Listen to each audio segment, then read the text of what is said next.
Hello, hello. This is Laura Hockman with Happy Day Health. I'm the medical matchmaker, and I help doctors find the jobs of their absolute dreams. And today we're speaking with Dr. Bolanle Akinronbi. I'm going to have her introduce herself, but I'm so excited because she's going to show you kind of what she's created as a private practice. And she comes from an interesting story of how she got there. So, Dr. Bolanle, can I have All you right, introduce and Dr. tell us about you? Hockman. Will do. Thank you, Dr. Hockman. Thank you for inviting me.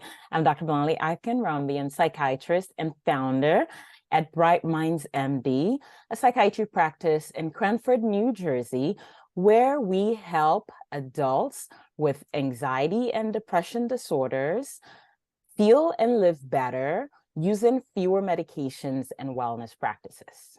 I work together Wonderful. with my team. It's a group now.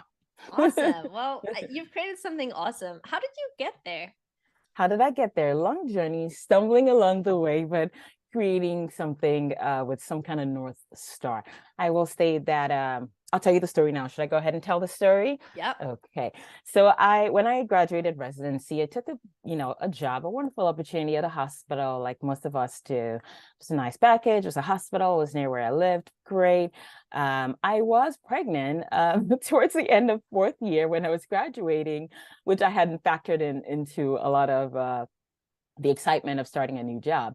So I had started at the job. It's a big corporation in my state and took this full-time job, doing the outpatient psychiatry, taking calls, the whole works. And it was exciting for a few months. But then as the months ran along and I got more pregnant, I realized, I realized that perhaps I may be needing a different setting or a different work schedule. And a lot of wonderful, amazing doctors work full-time pregnant all the time and take calls. I just also knew that I had other health challenges that made certain needs necessary for me, at least in transition periods. Also, for me at that time, I was entering new stages in my life all at once. I had been married, I think, for 2 years at the time, but I had never lived with my husband. So I was becoming a wife in reality at that time, because moved states from New York to come to Jersey to live with my husband. I was living with a new person as a wife for the first time. I was also becoming a mom for the first time. And I was also becoming an attending for the first Oh time. my goodness. So many transitions, so many changes happening all at once. Anyway, I did start to recognize and realize that I needed to slow down so that I could transition into all of these roles, 4 roles, I think, that I counted a bit more easily. Well, what did I do in my very, optimistic approach? I marched up to the admin folks, told them my little story. I'm gonna need to go part-time, just for this period in my transition time. Close to delivery, after delivery, actually, I wasn't asking for a pre-delivery. I just said, after I have a baby, I have so much going on. I'm anticipating I'm going to need to work a little less for at least 6 months to a year. And then I can come back to my full position right after. And of course, I was shocked when I was like, what? No, that's not what you signed up for. Our contracts say this is what you do. This position is full. Also, I would say where I trained, I knew that the institution where I trained originally, we had female physicians who would share one full-time position. So maybe that set up a certain expectation in my head that these things were possible. So we had, where I trained, we had 2 female physicians who would share like one full-time job. I was looking for something like that. But anyway, this was kind of just not even entertained. I was laughed out of the office and like, no, this isn't what you signed up for. That's not happening.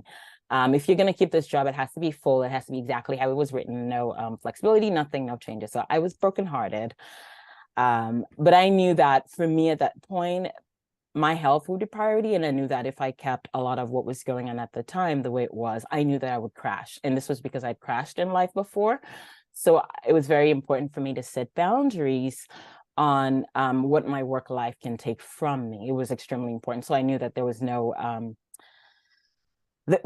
way getting around that. I knew that I would have to leave the job. So I wrote up my terminate. I discussed it with my husband, like, this is what it is. We'll have to manage with one income for a while, but I cannot do all of these things all at once with this I don't know what's going to happen with the baby. I wasn't quite advanced for that pregnancy, but I knew that there were a lot of things to prepare for. So I put in my resignation, my notice, the standard notice in my contract, because I knew I had just enough time to put that notice in before I had to transition. So I didn't know what I was going to do, but I knew that that wasn't going to be tenable. And I put that in so I could have enough time to make preparations. So then I reached out to some of the seniors from my old residency who were living in my state and asked them what else I could do for work, because I couldn't take on this full-time job. I needed something a little flexible. I needed something that would honor the fact that I have health challenges that pop up, and I still want to serve my patients, because when I show up, I work hard. But some days I knew I would need to not work as fully as I've been working for the last, few years, and would need some flexibility. So they pointed me in a wonderful direction of working on a packed team. And I can explain what that is for people who are not in psychiatry. Essentially, what that is are psychiatrists in different states. They're called different things in different states, but they go out into the community to see very sick people who will not be cared for otherwise or not connect to treatment. So these were people who wandered streets or attended programs, who would never leave home. So we visit people at home, we visited people at train stations, visited people pretty much wherever they were that day that someone had cited them. And it was very local, like per county. I was attached to a nurse. I had a social work team. We gave jabs wherever we could find people, just kind of community psychiatry. It was perfect for what I needed in my life at that time, because if something had happened and I couldn't be at work, so if I'm meeting someone at a train station, we just have to find another siding for them and meet them a little later. So it gave me the flexibility I needed. I could work as much or as little as I want in that time. It was a very unique opportunity, but it was also fun because we were out in, wherever. There was a lot of motion, movement, which is one thing I miss about a sitting psychiatry job. It's a lot of activity involved. So that served me for some time, and for the earliest, through that pregnancy, of course, after that pregnancy, in the first, I want to say 2-3 years of my child's life. And it was while I was there, spoke again to some of my seniors who had gone before me, like, what are you guys doing now? What's next? This is fun.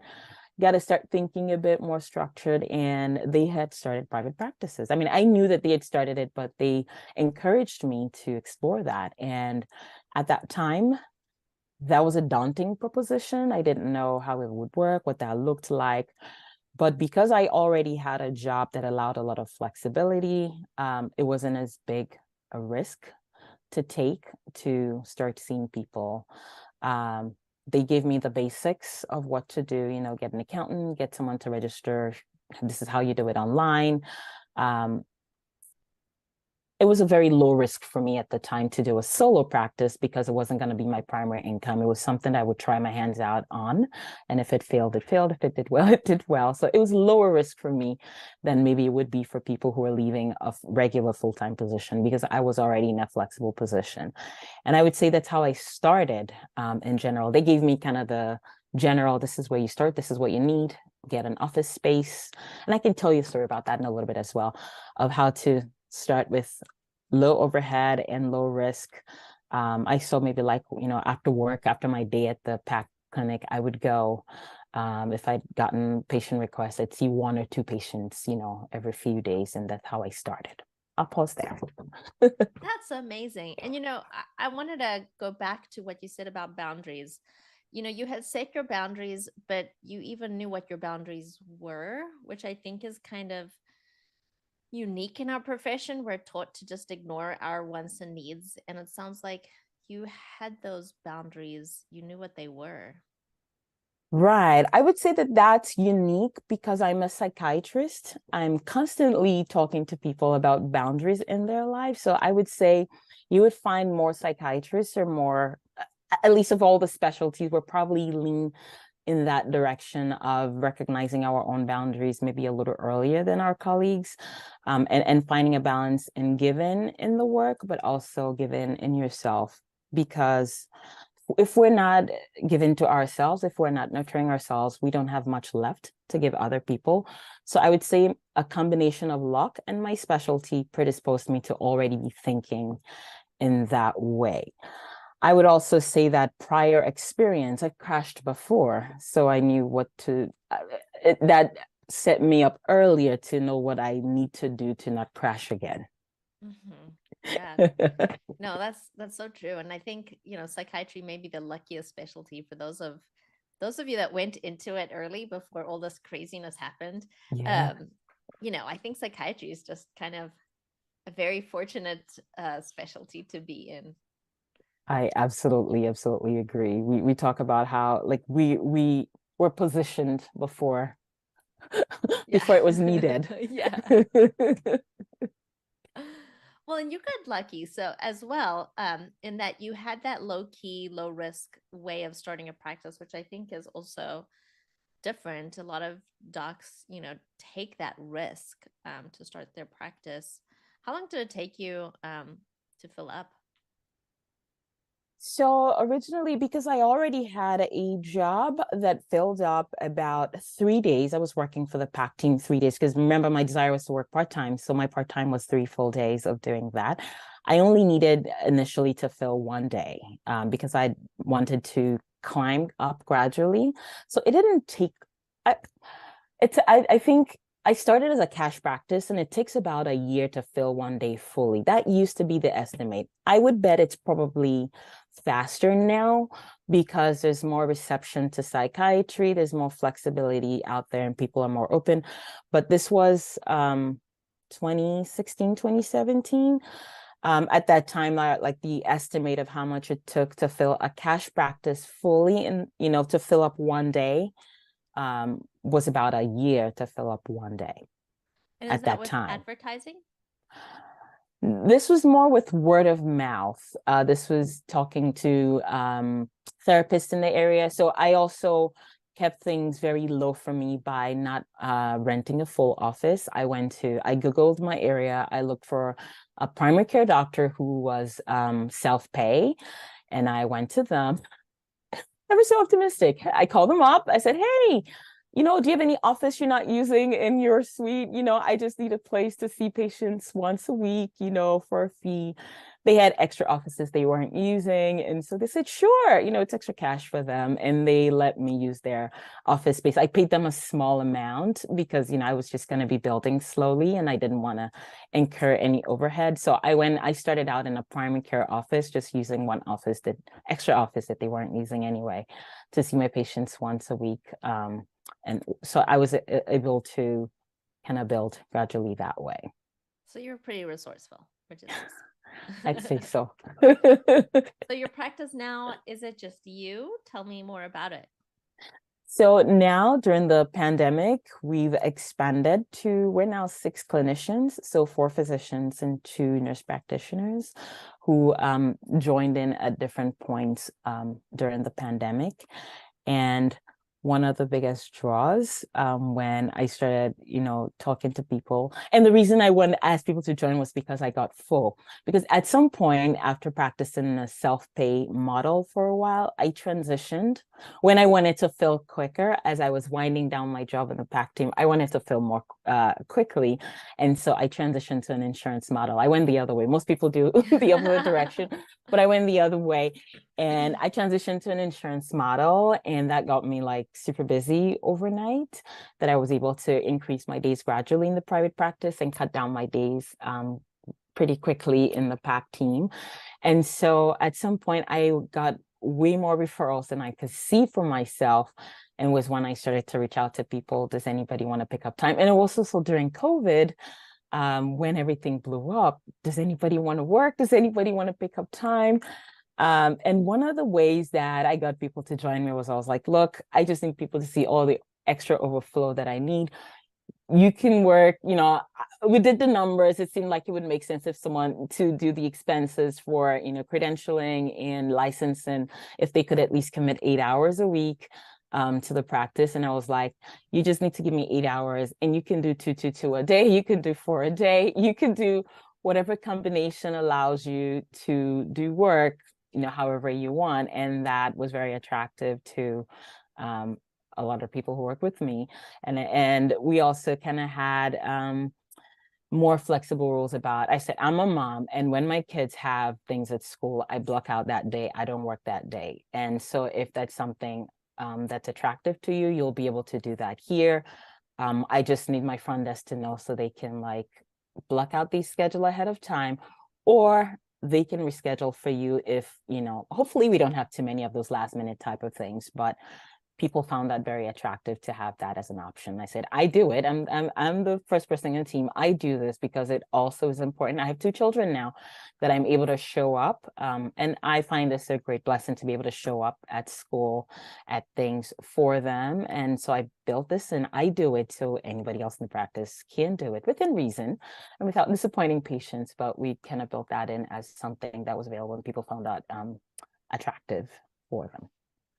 Yeah, something I've noticed with private practices is that there's so much more autonomy and flexibility to really just make it work for you. Um, Absolutely. Yeah, because there's not, I think in big corporations, things are written into stone and people probably don't have the authority or the creativity to make it work. I think one of the bigger challenges in any, healthcare is a business and people are there to make money and you do need to generate an income. And I think that the advantage that private practices have is that usually the person who can balance the money with the people's needs are not too far apart from each other or often the same person. So all it takes is creativity to say, okay, these are your needs. These are the practice needs. How do we bring them together and still give everyone a win-win situation? It's more easily done in a private practice setting because there's not much distance between decision makers and people who need to balance those needs, versus in a corporation, someone somewhere draws out a contract, it's set in stone, and the people who are making the day-to-day decisions don't have either the authority to make those changes or the creativity to make them happen, or they don't have all the pieces available to them. They don't see the money, so they can't say, this is how we make it profitable for the business, but also profitable and okay for your life as an employee. So small business, private practice, smaller businesses are much easily able to do that for employees. And it sounds like what you did a really, really good job of is, back to knowing what was important to you. You went out and created that. So, when I see practices, I was going to say patients, I see patients, but this is not what we're talking about. When I see practices that have really followed what's important to them, those are the doctors that tend to be, the happiest practice owners. And, you do come across a lot of doctors who, a lot of times because we've been trained not to follow what we're thinking or what we believe or what we need or want, we do what we feel like other people need rather than what we need. And then we end up burning out. And it sounds like you really, really just thought like, what do I need? And you went out and created that for you. Yes. And I mean, that decision also comes with its own sacrifice a little bit, I should say that. But for me, so the sacrifice was initially I had to be okay with maybe not making as much money as I would in a set in stone corporation schedule. And I had to be okay with that for me. And sometimes I think when doctors also, or, physicians go out to look for jobs as well, when they're comparing packages, it's important to compare apples to apples. Maybe a certain place may pay a little less, but maybe you're seeing fewer patients. Maybe you have more admin time scheduled. Maybe you have more free time scheduled. Those were choices I made for me. And because I had the authority to make that and was okay with the trade-off between maybe a bigger revenue, bigger income versus knowing that my kids are this age for X amount of time. It's okay. I can catch up later and I'm happy to give up that time. I gave talks, I think, to a graduating residency class last year. And they asked me, like, can you make money in private practice? Can you make money in a smaller setting? I said, absolutely. If you're comparing apples to apples, if I put in the exact amount of time that I put in at the hospital in a private practice, apples to apples directly, yes, you can do much better financially, revenue wise. I said, but because I'm in private practice and I have other priorities right now, if I show you my income check, it may not look exactly as it would there, but in terms of all the things that I've built in that I'm getting, for me, it fits my needs perfectly because that's what I want. And I say everyone should go out and look for that. And if money is a bigger item on your priority list right now, by all means, go for that. Do that, but make sure you're setting things up in a way that it suits you as a person, your life, where you are, because we all also have different stages. Like when I was a resident, like it was just me. I could like work 100 hours and I still can, but I have other priorities now that I'm balancing and recognizing that also this is just for a while. And as soon as I, transition, I can also make other shifts that's more easily done in a private practice setting. Yeah, I totally hear you. I think, hour for hour, it's the same or better in private practice, but the hours are less. And I think that, something that needs to be calculated into when you're looking at salaries is, the after hours time that, isn't included in your Absolutely. hours. Absolutely. Even in the hourly rate and number of schedules I've compared because I've looked at other people's packages as well. And some company would promise like this hourly rate that's just like very unbelievably attractive. And then it's like, this is a place just slightly less, but you're seeing like, in psychiatry, if you're doing like low volume psychiatry, 8 to 10 patients a day is a nice, neat number. Whereas in this other place, it's like 20 patients, 21 a day. And it's like, what does your life look like when you're churning that out versus this, right? Those are quality of life issues if you're going to be spending all your day there. And also the patients, right? Because patients who are feeling churned out get angry at you. And that's also an additional burden that goes into daily care. Again, these are psychiatry numbers. I know it's not the same for all the other specialties. I'm a primary care doctor. Patients a day sounds glorious. This is like in our 30-minute per patient or 1 hour for intake kind of setup versus, some of the setup where it's like 10 to 15 minutes. Pass by. So it's different. Psychiatry numbers. I know it's sometimes laughable. No, it sounds amazing. And I think we should all do that. If you could go back in time and tell your younger self something, maybe graduating resident, what would that be? I would say to allow myself to dream big. I was very cavalier. It served me in some ways because I was able to take risks because I had no idea what else could be happening or what else could be at stake. But being who I am now, the practice I've set up, the changes I'm making, in terms of learning the real business of medicine, I tell myself to pay a bit more attention.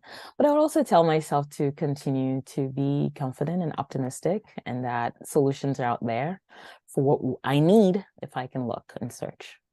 I love that. And I think so many of us are just kind of sick of medicine and leave it entirely. And there's so much else out there within medicine. You just have to go look. You have to understand. Absolutely. We first have to believe it's out there. The solutions are out there for what we need. Speaking to the mass exodus of doctors from medicine, I think that that's also due to the fact that people are not living in a way that they enjoy or appreciate. And we've been groomed to think that there's only one way to do things. But we're creative people. Doctors are creative people. We can think of solutions, especially for people who still love medicine but just hate their practice. They can get creative about looking for ways to still practice medicine, but in a creative way that allows them to live life for themselves. And it just starts with allowing yourself to imagine it. Yeah. It's hard to even just imagine what the possibilities are. Absolutely. Absolutely. That's where the answer lies, though. Like just thinking of the possibilities, allowing yourself, giving yourself permission to seek it. And then the answers come. The answers come, things align. You meet people who are in that space, practices who might be able to give you concessions that meet what you need, or other people who are thinking of ideas and can share it in a way that solves the problems that you have. But you first have to give yourself permission to think it. And doctors, sometimes we're guilty of not giving ourselves permission because our training is rigid. Yes. Yes, exactly. Just start by imagining what's out there. I can't tell you how many doctors I speak with who I say, if you could just design your ideal practice, what would that look like? Doesn't have to be realistic. And a lot of times they'll say to me, well, I know it's not realistic, but, and they'll describe something very realistic. I'm like, oh my gosh, that's totally doable. Absolutely, right? Because people don't imagine things are out there, but there are people creating settings and combinations that make sense. I'm telling you, like, seriously, like where I train, we had 2 attendings, female, who shared one job and one set of benefits. But it took creativity. One set of benefits. Yeah, I don't know how they juggled it on the back end, but I remember Huh. those 2 people wanted to work part-time and it was one position. And so they shared it and they figured out their benefits on the back end somehow, but they shared one position. And it took someone in the decision-making place believing that that was possible and figuring out how to make it happen for them so they could retain them to the doctors in the system. That's perfect. Yeah. Ever since I left residency, I've been very much like, what do I want my life to look like? And then I took that and nothing else. Like if I was saying this is there was one point where I came up with this incredible job, but it was full time. And at the time I had little ones. I was like, I don't want to work full time. And so I turned it down. And, I have no regrets because I knew that I didn't want to work full time, and that's okay. But Those were your boundaries. I did have boundaries. I don't know where they came from. But I knew what they were to begin with. I mean, I was set starting, before I even started med school. I knew what I wanted. And, if I was fortunate enough to be able to have kids, like I knew what I wanted my life to look like, and I made that happen. Wow, that's wonderful. It's beautiful. More and more of us should do that. Well, you did. So good for you. You did it. Well, thank you so much. If anyone wants to get hold of you after this, where can people reach you? Sure. I'll mention our practice website. It's brightmindsmd.com. That's BRIGHTMINDS.com. That's our practice website for patients. For myself personally, I'm on Instagram and TikTok as Dr._Bolanle. That's DR_BOLANLE on both Instagram as well as TikTok, where I post occasionally my thoughts, mostly about psychiatry and health care delivery. Awesome. Well, definitely go give her some love on Instagram and TikTok, guys. Thank you so much for watching. Thank you so much for being here and showing doctors what is possible. And if there are any doctors watching this and you're thinking, gosh, could I do that? I don't know. It's been done before. So you can absolutely do it. And if you need an extra hand finding that practice like Dr. Bolanle's, let me know. I'd love to help you out. And peace out. Have a good day. Thank you.